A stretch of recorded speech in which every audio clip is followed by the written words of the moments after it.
Check up of machine. Yung pinakamurang refilling mo, sir, parang magkano stone? Yung bentahan.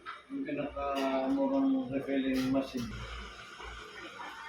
December 22 at the moment, no? Sa Bambang kami nagkaroon ng service. Check up natin ang filter. May lumabas siya ng mga softener. So, tops, bottom strainer, bottom saka rising tube pinalitan natin. Hindi pwedeng putulan dahil kakapos na yon, no? So, dalawang pinalitan natin. Ayan. Yung rising tube niya. Pinalitan natin yan. And then,